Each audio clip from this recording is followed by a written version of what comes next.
Retailers aren't perfect, and regardless of how hard you try with your retail establishment, a service gap is going to exist.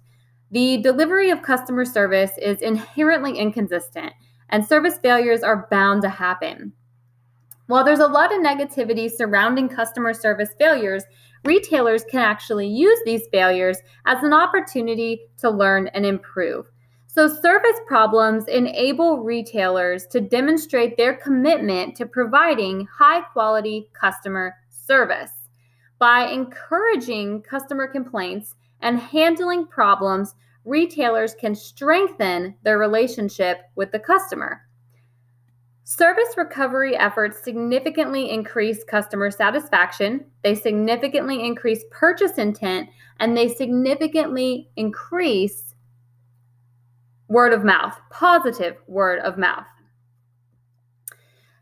Something interesting about customer service is that bad customer service is going to lead to unsatisfied customers. Only 4% of people actually complain when they have a bad experience. So if you think that only 4% are going to complain to the retailer that they had a negative experience, that means 96% of people who have a negative experience with your retail establishment are not going to say anything to you, the retailer.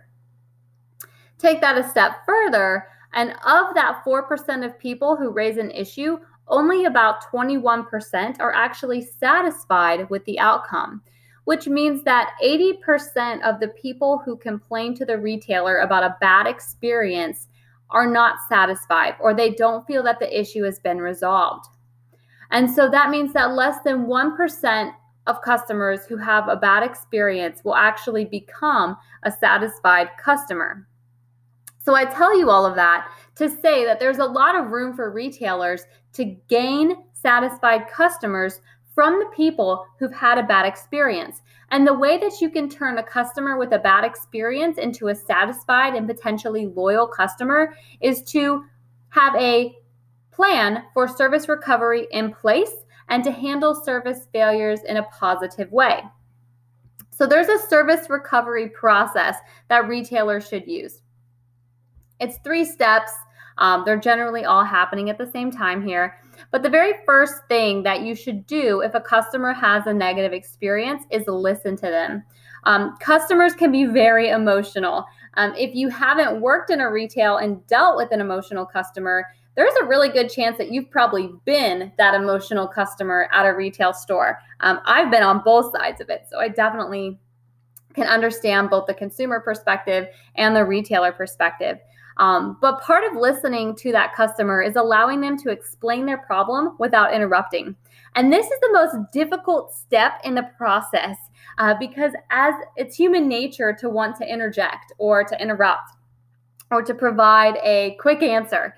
But the most important part of this service recovery is actually listening to the customer and letting them explain to you why they feel that they had a negative experience. So when you're listening to your customer, what you need to do is make it known that you are glad that that customer brought the issue to your attention. So let them know that, you are thankful that they are approaching you and providing you information on this experience that they had. Part of service recovery is providing a fair solution, and fair is in all caps here because it's a very important word. Customers just want to feel that they're being treated fairly, and they base their perceptions of fairness on how they think others were probably treated in a similar situation. So there's a term we use called procedural fairness, and it's the perceived fairness by the customer of the process used to resolve complaints. So customers will feel that they've been dealt with fairly if a store associate follows posted store guidelines.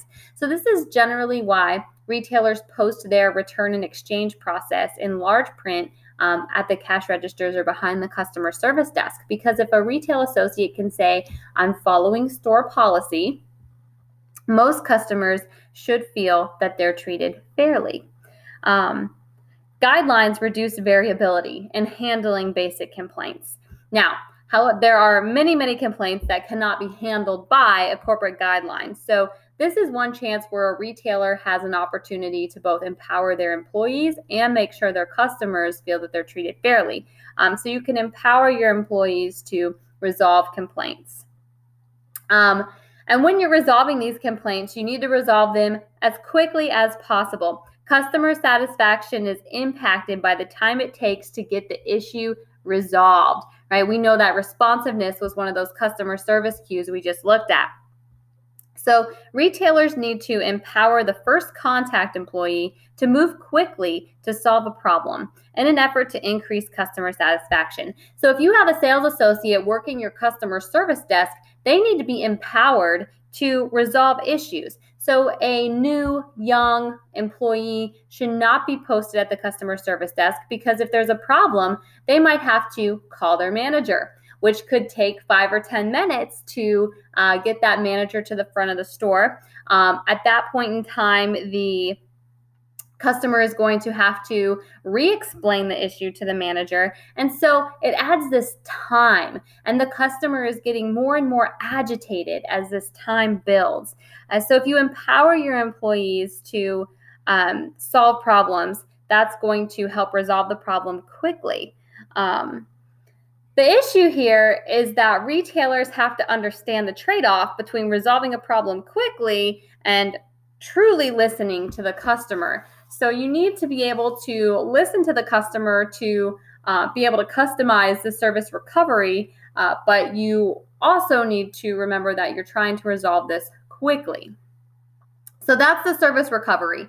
And if a retailer has a service recovery plan in place, they are more likely to turn a negative experience with the customer into a positive word of mouth experience. And then hopefully that customer will come back, and eventually they could turn that customer into a satisfied customer and potentially even a loyal customer.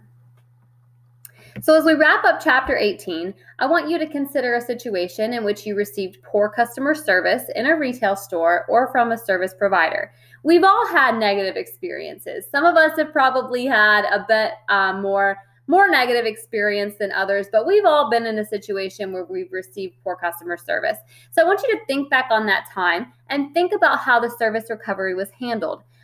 Think about it first from your experience as a customer, but then put your retail hat on and think about the steps that the retailer went through to try to ensure that you became a happy customer. And if you have a good experience, a negative experience where you feel the retailer handled the service recovery well, tell us about it in the chapter 18 discussion boards.